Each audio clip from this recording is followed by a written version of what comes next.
আসসালামু আলাইকুম। আজকে কথা বলবো এসএসসি বিজিএস মানে এসএসসির সমাজ বাংলাদেশ ও বিশ্ব পরিচয় নিয়ে।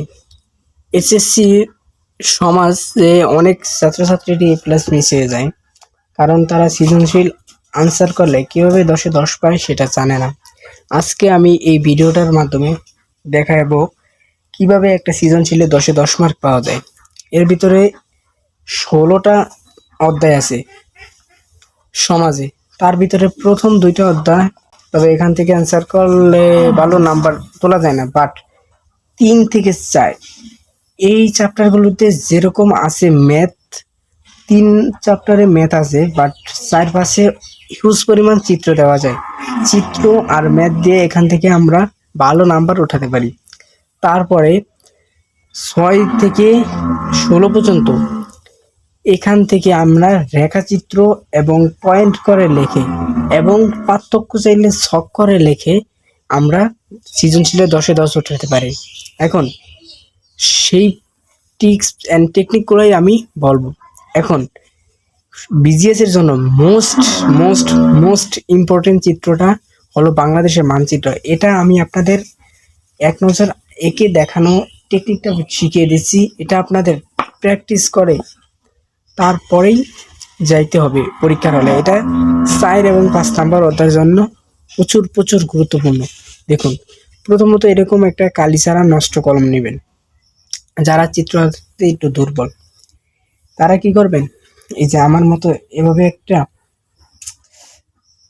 এই যে দেখুন, দাগ টেনে নেবেন, আবার এই নিচে একটা দাগ টেনে নেবেন, ঠিক আছে? তারপরে এই যে এভাবে একটু এই দিক দিয়ে বাড়তি রাখবেন আর এই পাশে একটু নিচ দিকে বাড়তি রাখবেন। এখন আপনারা বুঝতে পারছেন কিনা আমি জানি না, তবে এই যে এই দাগগুলো ফলো করেন।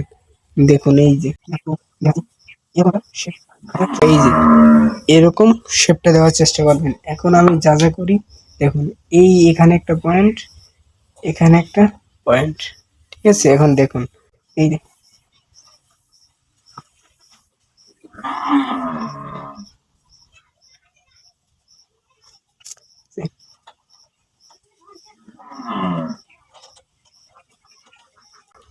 এভাবে কোনো রকম যে একটু যাতে বোঝা যায় এভাবে বাংলাদেশের মানচিত্রটা এঁকে ফেলবেন।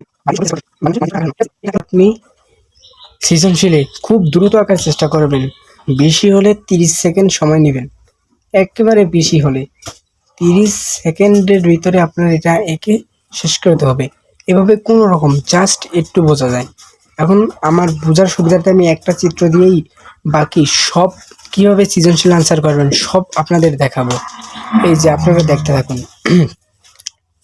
এখন ধরুন আপনার সৃজনশীলে আসলো যে টারশিয়ারি যুগের পাহাড় সমূহ। এই যে আপনারা দেখতে পাচ্ছেন যে দলয়েন আসলো টারশিয়ারি যুগের পাহাড় সমূহের বর্ণনা করো। এখন আপনারা এই চিত্রটা দিয়ে এই টারশিয়ারি যুগের পাহাড় সমূহ এই দিক দিয়ে থাকে, এই যে এভাবে আপনারা ইন্ডিকেট করে দেবেন। দেখাচ্ছি আপনাদেরকে আমি, এই যে এভাবে বড় বড় দাগ দিয়ে এভাবে এই যে ইন্ডিকেট করে দিবেন যে এই যে টারশিয়ারি যুগের পাহাড় সমূহ চিত্র দিয়ে দিবেন যে বাংলাদেশের ভূপ্রকৃতি টারশিয়ারি যুগের পাহাড় সমূহ। এভাবে আপনারা ইচ্ছা করলে এই যে এখানে দেখুন, এই যে মাঝে আছে বরেন্দ্রভূমি, মধুপুর, ভাওয়ালের গড়, লালমাই পাহাড়, এই সাইডে টারশিয়ারি যুগের পাহাড় সমূহ। আর এছাড়া বাকি যা আছে সব হলো প্লাবন সমভূমি, ঠিক আছে? এভাবে চিত্র দিয়ে গ নাম্বারের জন্য চিত্র দিয়ে এভাবে আনসার করলে আপনার 3-এ 3 পাইবেন, ঠিক আছে? একটা নাম্বারও তারা কাটতে পারবে না। আর যদি এটা যদি সিঙ্গেলে আসে তাহলে এভাবে দিবেন, আর যদি 3টা মিলায় আসে তাহলে এই চিত্রটা আঁকার চেষ্টা করবেন। বাংলাদেশ থেকে আপনি এভাবে, এই যে আমি সিম্পল ভাবে দেখিয়ে দিচ্ছি, এভাবে এঁকে দিবেন, ঠিক আছে? Just enough. এটা প্লাবন সমভূমি, এটা হলো আপনার এই যে প্লাইস্টোসিন কালের সোপানসমূহ, আর টারশিয়ারি যুগের পাহাড়সমূহ। মানে আপনি এভাবে ইন্ডিকেট করে দিবেন। এই যে এখানে যেভাবে দেওয়া আছে যত পার্সেন্ট তিনটা যদি আসে তাহলে এই চিত্রটা দিবেন, আর যদি আলাদা করে আসে তাহলে এই যে এখানে মধুপুর বাওয়ালের গড় দিলেন, এখানে লালমাই বাওয়ার দিলেন, এছাড়া বাদবাকি যা আছে সব হলো প্লাবন সমভূমি। এভাবে চিত্র দিয়ে আনসার করার চেষ্টা করবেন। তারপর যদি আপনার এই যে বাংলাদেশের জলবায়ু সংক্রান্ত শীতকাল, গ্রীষ্মকাল এভাবে আসে, তাহলে আপনি সেম কাজ করেন। বাংলাদেশের মানচিত্রটা আঁকার পর এই যে এখান থেকে 26 ডিগ্রি সেলসিয়াস থেকে 16 ডিগ্রি সেলসিয়াস, তারপরে 16.5, তারপরে হলো 16.5 ডিগ্রি সেলসিয়াস, তারপরে 17, এভাবে আপনি এই চিত্রটা আঁকার এই বাংলাদেশের চিত্র আঁকার পরে যে এভাবে এভাবে এভাবে এভাবে এভাবে এখানে 16, এখানে 16, এখানে 16.5, এখানে 16.5 ডিগ্রি সেলসিয়াস, এভাবে আপনি চিত্র করে লিখবেন নিচে বাংলাদেশের গড় তাপমাত্রা জানুয়ারি ডিগ্রি। এভাবে জলবায়ু সংক্রান্ত প্রশ্ন এভাবে করবেন। আর এই যে বাংলাদেশের মৌসুমি বৃষ্টিপাত, এভাবে এখান থেকেও সৃজনশীল যদি আসে তাহলে এই চিত্রটা আঁকার পরে এখানে আপনার 100 সেন্টিমিটার বৃষ্টি হয়, আর এই যে সিলেট অঞ্চলের দিকে 200 সেন্টিমিটার, এই চট্টগ্রাম এখানকার আপনার হলো 200 সেন্টিমিটার, আর মাঝে আপনার সব চিহ্নিত করার দরকার নেই, কিছু কিছু চিহ্নিত করেন আপনি নাম্বার পেয়ে যাবেন। আর ভারতের এগুলা দরকার নাই, বাংলাদেশের এগুলা শুধু। তারপরে আপনার এখান থেকে এগুলা হলো। এখন আপনার এই যে এখন দেখেন ভূমিকম্প সমূহ যদি আসে তাহলে এই চিত্রটা আঁকার পর এভাবে দুইটা দাগ দিবেন, এই যে একটা দাগ আর এই যে একটা দাগ। এই দেশে এখানকার অঞ্চলগুলো অধিক ভূমিকম্প হয়, আর এগুলো হলো মধ্যম মাঝের, আর এগুলা এই যে এগুলা নিম্ন। এভাবে ইন্ডিকেট করে দেখিয়ে দিবেন। এই যে দেখছেন, এই যে এখানে অধিক, এখানে হলো মধ্যম, আর এখানে হলো নিম্ন, এভাবে দেখিয়ে দিবেন। আপনার নাম্বার কেউ কাটতে পারবে না। ভূমিকম্প থেকে প্রশ্ন আসলে আপনি এই চিত্রটা দিবেন, মাস্ট আপনার চিত্র দেওয়া লাগবে। এখন আমি অধ্যায় 5-এ গেছি। অধ্যায় 5-এর এই যে বাংলাদেশের একটা চিত্র আঁকার পর একেবারে এই যে সেন্ট্রাল, এই যে বুড়িগঙ্গা মানে ঢাকার বুড়িগঙ্গার এই পাশে পদ্মা নদী, এই যে এখানে যমুনা, এখানে তিস্তা, এখানে করতোয়া, এই যে ভারতের এদিক দিয়ে এখানে হইলো এই যে আপনার পদ্মা, এখানেও আছে মাথাভাঙ্গা পদ্মার উপনদী। তারপরে আপনার এই যে এখানে আছে আপনার এই যে কর্ণফুলী নদী চট্টগ্রামের কাছে, এখানে মিয়ানমার মাতামুহুরি, এভাবে কিছু কিছু নদী এই যে আপনি এভাবে চিহ্নিত করে দেবেন। আমি একটা দিয়েই দেখিয়ে দিচ্ছি। ধরেন এখানে হলো পদ্মা দিয়ে এইভাবে আপনি এই যে এটা ধরেন আপনি একেবারে চিহ্নিত করে দেন। নদীর নালা থেকে এই একটা চিত্র দিয়েই বাংলাদেশের নদ নদীর মানচিত্র, মানে নদী থেকে যদি প্রশ্ন আসে এভাবে অ্যান্সার করবেন। তারপরে আপনি আবার এই যে দেখুন যাতায়াত ব্যবস্থায়, এখানে হলো ঢাকা, এই যে গোয়ালন্দ, এই যে রাজশাহী দিয়া পদ্মা এখানে ঢুকেছে, এই যে কক্সবাজার, চট্টগ্রাম এখান দিয়ে, এই যে এনে ফেনী জেলা, এগুলা এভাবে চিহ্নিত করবেন। এখান থেকে যাতায়াত ব্যবস্থার প্রশ্ন আসলে চিত্রটা মাস্ট। তারপরে আপনি আরো ইম্পর্টেন্ট একটা জিনিস, এই যে দেখুন বাংলাদেশের বনভূমির মানচিত্র, এই যে এই মাঝে হইলো ক্রান্তীয় পাতাঝরা, আর এই যে বঙ্গোপসাগরের কাছে কি গরান বনভূমি মানে স্রোতস, এই যে সুন্দরবনের এখানে বনভূমিটা, এই যে এখানে হইলো বঙ্গোপসাগর, আর এই যে এই কাছে হইলো স্রোতস, আর মাঝে হইলো ক্রান্তীয় পাতাঝরা, আর এই যে এই পাশ দিয়ে হলো ক্রান্তীয় চিরহরিৎ। এভাবে চিহ্নিত করে দেবেন, এই যে এভাবে এই যে এই টারশিয়ারি যুগের পাহাড়ের মতো ফেরা এভাবে চিহ্নিত করে বলবেন এটা হলো ক্রান্তীয় চিরহরিৎ বা ক্রান্তীয় চিরহরিৎ বনভূমি। এভাবে চিহ্নিত করে এই একটা বাংলাদেশের মানচিত্র দিয়া আপনি 3, 4 থেকে 5 এই দুইটা অধ্যায় থেকে 2টি সৃজনশীল আনসার করলে ইনশাল্লাহ 20-এ 20 বাধ্য পাইতেই হবে। এখন আমি এছাড়া আরো রয়েছে, আরো চিত্র দেওয়া যায়, সেগুলো আমি আপনাকে পর্যায়ক্রমে দেখিয়ে দিব। দেখুন বাংলাদেশের মানচিত্র দিয়ে আপনি অনেক সৃজনশীল অ্যান্সার করতে পারবেন এভাবে। এখন আমরা জানি 6 অধ্যায় কোনো চিত্র নাই, চিত্র দেওয়ার সুযোগ নেই, তাহলে কি আমরা 6 অধ্যায় থেকে অ্যান্সার করবো না? না, 6 অধ্যায় থেকে অ্যান্সার করতে হবে আমাদের। তার পরবর্তী অধ্যায়গুলো হচ্ছে আমরা এভাবে চিত্র না দিতে পারলে কি রেখাচিত্র ঠিকই দিতে পারবো। কি রেখাচিত্র দিতে পারবো। সেটা কিভাবে? ধরুন সকল প্রকারভেদ যত প্রকারভেদ আছে এগুলাকে আমরা রেখাচিত্রের আন্ডারে নিয়ে আসতে পারবো। কিভাবে? দেখুন, আমরা জানি রাষ্ট্রের উপাদান কয়টি? রাষ্ট্রের উপাদান 4টি। একটা হলো জনসংখ্যা, আরেকটা হলো ভূখণ্ড, সরকার, সার্বভৌমত্ব। এইটাকে আমরা রেখাচিত্রের আন্ডারে নিয়ে আসবো। কিভাবে? আপনারা দেখতে থাকুন, আমার সাথে থাকুন, দেখুন কিভাবে আমরা রেখাচিত্রে এটা খুব দ্রুত অ্যান্সার করে দিতে পারি রেখাচিত্রের মাধ্যমে, যেটা থেকে আমি খুব ভালোভাবে আমার নাম্বার আমি অর্জন করে নিতে পারি। আপনারা দেখতে থাকুন। রাষ্ট্রের প্রকারভেদ হলো বইয়ে যত টাইপ ভিত্তিক যা আছে সবগুলোকে আপনি এই আন্ডারে অ্যান্সার করার চেষ্টা করবেন। ইনশাল্লাহ এখান থেকে আপনি ভালো মার্ক অ্যানসিওর করতে পারবেন, এটা আমার বিশ্বাস। আপনি এভাবে অ্যান্সার করে দেখুন, আগে কি মার্ক পাইতেন আর এখন কি পাইতেন। এই যে এভাবে আপনি চকাটবেন, মাঝে লেখলেন যে রাষ্ট্র, প্রথমে এখানে হলো জনসংখ্যা, ঠিক আছে? এগুলো আমি গড়গুলো একটু ছোট ছোট করছি, আপনারা একটু বড় করবেন। জনসংখ্যা, ভূখণ্ড,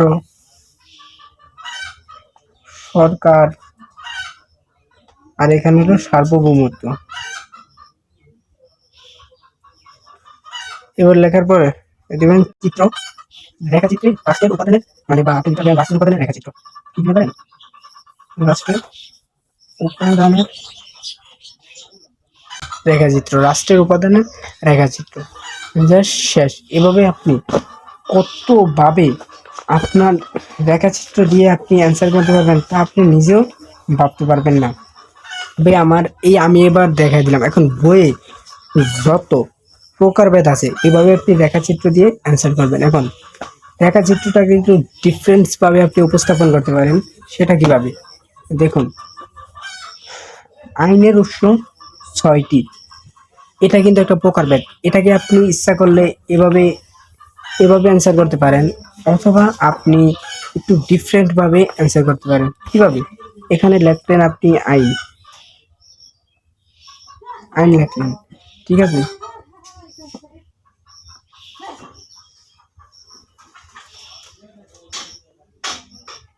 লেখার পর এভাবে দিলেন। এখন আইনের উৎসগুলো লিখলেন, প্রথমত ধর্ম, এখানে দিলেন আইনসভা, ন্যায়বোধ, এখানে আপনি আর লিখলেন। তবে এগুলাকে গোল দিবেন, এই যে এভাবে আপনি চিত্র দিতে পারেন, রেখাচিত্রে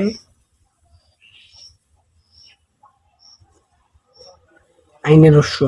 এভাবে আপনার যতটা ইচ্ছা ততটা আপনি দিতে পারেন। এই দুইটা ভাবে আপনি রেখাচিত্রকে উপস্থাপন করতে পারেন। এইভাবে উপস্থাপন করলে ছাড় দেখে অবাক হয়ে যাবে।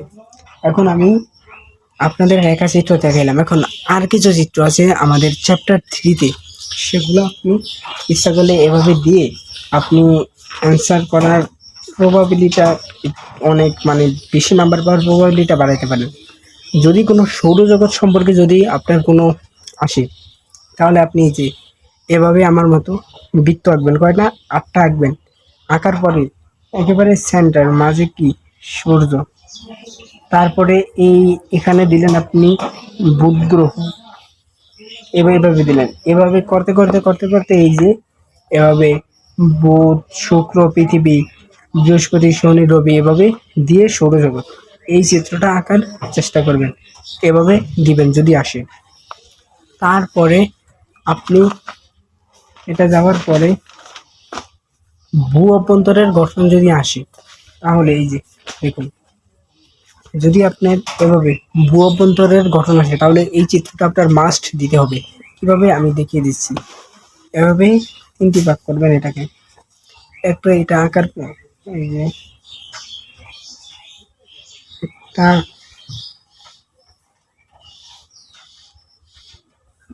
দুইটা এভাবে ভাগ করার পর আপনার এটা এই স্তরটা আবার দুইটা ভাগে ভাগ হয়, ঠিক আছে। এটাকে বলা হইল আপনার শিয়ার, আর এটাকে বলা হইল সীমা, আর এটাকে বলা হইল নাইফ।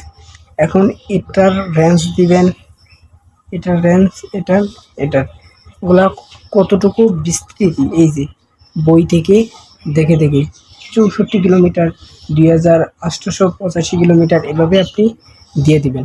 এই চিত্রটা মাস্ট আপনার দিতেই হবে এখানে, ঠিক আছে। এভাবে অ্যান্সার করবেন এটা আসলে। তারপরে গুরুত্বপূর্ণ ভৌগোলিক রেখা, এই যে এটা আপনার দিতে হবে। এটা অনেক কঠিন, বাট আমি সোজা করে আপনাদেরকে একটি চিত্র দেখিয়ে দিচ্ছি, এটা আপনি দিয়ে অ্যান্সার করবেন। তাহলে এখান থেকে একটি মার্কও আপনার কেউ কাটতে পারবে না, এটা আমি বলে দিচ্ছি। এই যে দেখছেন, এভাবে খুব সুন্দর করে অ্যান্সার করবেন। এটার নাম হলো নিরক্ষরেখা, নিরক্ষরেখা। আর এটা হলো অক্ষাংশ, এটা দ্রাঘিমা রেখা। এভাবে আপনি এই যে এই চিত্রটাকে এভাবে সহজ করে উপস্থাপন করে আপনি এখান থেকে অ্যান্সার করতে পারেন, এই যে ভৌগোলিক রেখা। আর থাকে হলো, যদি প্রতিপাদ্য স্থান সম্পর্কে আসি, তাহলে আপনি এরকম একটা চিত্র আঁকবেন গোলাকার করে। এই যে ধরেন পৃথিবীর কেন্দ্র দিয়ে এটা ক স্থান, এই যে কয়ের প্রতিপাদ্য স্থান খ, এই যে বিপরীত পৃষ্ঠে, এরকম একটা চিত্র দিয়ে অ্যান্সার করবেন, ঠিক আছে। দেন হলো আন্তর্জাতিক তারিখ রেখা। এটা আমি আপনাকে বই থেকে দেখাই, তাহলে অনেক কঠিন লাগবে মনে হয়। এই যে আন্তর্জাতিক তারিখ রেখা কত কঠিন, কিন্তু এত কঠিন চিত্র তো আর দেওয়া সম্ভব না, এটাকে অনেক সহজ করে আঁকতে হবে। দেখুন আমি কিভাবে আঁকি,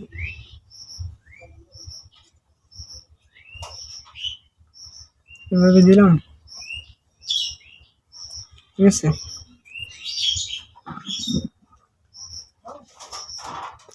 বাস, আর কিছুই নেই। এবার আপনি শুধু কিছু লিখবেন যে এখানে হলো আলাস্কা, আলাস্কা ইউএসএ, আর এখানে হলো সাইবেরিয়া, ঠিক আছে, সাইবেরিয়া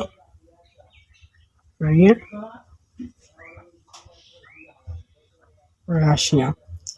এখন আর যদি চান তাহলে আপনি লিখতে পারেন এখানে হলো রবিবার,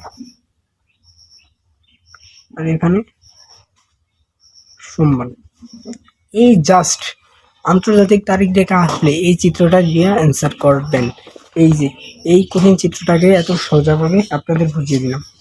আর সবার উদ্দেশ্যে বলতে যাচ্ছি, আমি ইউটিউবে নতুন, আপনারা আমার ভিডিওটাকে লাইক করবেন, কমেন্ট করবেন, শেয়ার করবেন, সাবস্ক্রাইব করবেন, প্লিজ প্লিজ প্লিজ। যেটা আমাকে অনেক ইন্সপায়ারেশন দেয় আপনাদের জন্য ভিডিও বানানোর জন্য। আর কী কী টপিকে ভিডিও লাগে সেটা আমার কাছে জানতে চাইবেন। এখন যদি আপনার আসে দিবারাত্রির হ্রাস বৃদ্ধি, এই সম্পর্কে যদি চিত্র আসে, তাহলে এভাবে 1 2 3 4টা বৃত্ত এঁকে মাঝে এটা হলো সান, সূর্য আগে থেকে এঁকে রাখবেন, ঠিক আছে। এগুলা এঁকে ফেলবেন। এই যে দেখুন আমি দেখিয়ে দিচ্ছি, এই যে দিন রাত্রির হ্রাস বৃদ্ধি। এই চিত্রটা অনেক কঠিন, কিন্তু এটাকে এত কঠিন না, সোজা করে দিতে হবে। কীভাবে সেটাই আমি আপনাদের দেখিয়ে দিচ্ছি। এই এখান থেকে একটা তীর চিহ্ন দেবেন, এই যে এখান থেকে এইভাবে। তারপরে আপনি এটাকে এভাবে কাটবেন, এভাবে কাটবেন, ঠিক আছে। এখন ঠিক আছে, এইটুকু যাওয়ার পর এগুলো একটু লিখে দেবেন। দীর্ঘতম রাত্রি, ক্ষুদ্রতম রাত্রি, দীর্ঘতম দিন, ক্ষুদ্রতম দিন, দীর্ঘতম দিন, ক্ষুদ্রতম দিন, এগুলা একটু লিখে দিয়ে এই যে দিবারাত্রির হ্রাস বৃদ্ধি, এই এত কঠিন হিজিবিজি চিত্রটাকে এই যে এভাবে সহজ করে এঁকে, আর এই যে বাদবাকি লেখাগুলো একটু লিখে দিবেন। এগুলো লিখতে গেলে ভিডিও অনেক বড় হয়ে যাবে এই লেখাগুলো। তারপরে আসছে ঋতু পরিবর্তন। এই চিত্র সেম, এই যে দেখুন এত হিজিবিজি চিত্রে এভাবে সোজা বানিয়ে ফেলবেন। এই যে এভাবে দাগ দিবেন, একটু আমি দ্রুত দেখাচ্ছি। এই যে এভাবে এভাবে এভাবে এভাবে, এটা হলো সান, সূর্য, আর এই যে এগুলো একটু লিখে দিবেন, এভাবে অ্যান্সার করবেন। আপনার মার্ক কেউ কাটতে পারবে না। তারপরে আপনার হলো জোয়ার বাটা, দেখুন এই যে জোয়ার বাটা দিয়ে যদি প্রশ্ন আসে তাহলে এই যে হলো ইয়ান, পৃথিবী, মুন, সান, এই সরলরেখায় থাকবে। এই পৃথিবীটাকে এভাবে একটু বাড়তি করে, এই যে এই পাশে জোয়ার এই পাশে জোয়ার, এভাবে এই চিত্রটা কোনো রকম এত হিজিবিজি চিত্র এই এত সহজে এঁকে ফেলবেন। আর এই যে তেজ কাঁঠাল বা বড়া কাঁঠাল, এটা এই যে এই চিত্রটা এখানে আঁকবেন। দেখছেন আমি আঁকছি, এটাকে এত সহজে আঁকার চেষ্টা করতে হবে আপনাকে। এই যে এটা হলো সান, এটা মুন, এটা হলো আর্থ, পৃথিবী। ঠিক আছে, এই এত সহজে এই চিত্রটা আপনি এঁকে ফেলবেন, এখানে কোনো মার্ক কাটার কোনো সুযোগ নেই। আবার তেজ কাঁঠাল বা বড়া কাঁঠাল, এটা হলো পূর্ণিমা তিথি। কিভাবে দেখুন, আমি আপনাকে দেখিয়ে দিচ্ছি।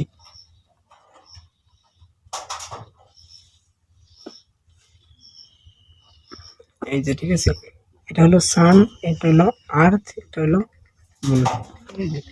এই হিজিবিজি চিত্রটাকে আপনি এত সহজে উপস্থাপন করে এটা দিবেন। জোয়ার বাটা থেকে প্রশ্ন আসছে। এছাড়া আপনার এখানে হলো আছে অষ্টমী তিথি। অষ্টমী তিথির জন্য এই যে দেখুন আপনি, এই যে অষ্টমী তিথিতে ওরা কটা অষ্টমী, মানে এখানে 90 ডিগ্রিতে থাকবে। এই যে দেখুন আমি আপনাকে দেখিয়ে দিচ্ছি, সান, আর্থ, মুন, এই যে 90 ডিগ্রি অ্যাঙ্গেল করে থাকবে। এই কঠিন চিত্রটাকে এভাবে সহজে দিবেন, সুতরাং আপনার কোনো চিন্তা নেই। এখন আর একটা চিত্র বাকি আছে, এভাবে অধ্যায় 3 শেষ। এখন আরেকটা চিত্র হলো আপনার এই যে ভূমিকম্প সম্পর্কিত, এই যে এই চিত্রটা, এটা কিভাবে আঁকা যায় সহজে আমি আপনাদের দেখিয়ে দিচ্ছি। এভাবে দুইটা জিনিস আঁকবেন, এটা আশা করি সবাই কম বেশি পারবেন, এটা কঠিন কিছুই না। তারপরে এভাবে দিবেন, উপরে এভাবে এভাবে দিবেন। তারপরে যদি আমি এটা ঢুকে দিই, তারপরে এখান থেকে কিছু, ঠিক আছে,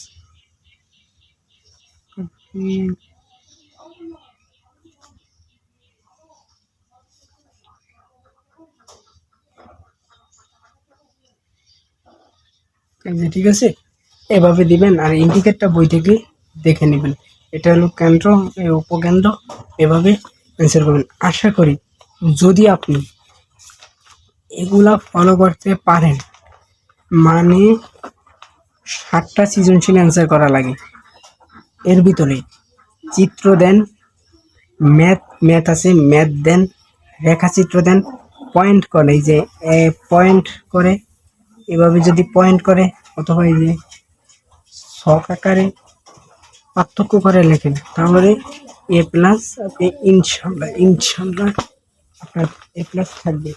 দেখুন আপনি ইনশাল্লাহ A+ থাকবে। আর প্লিজ সাবস্ক্রাইব।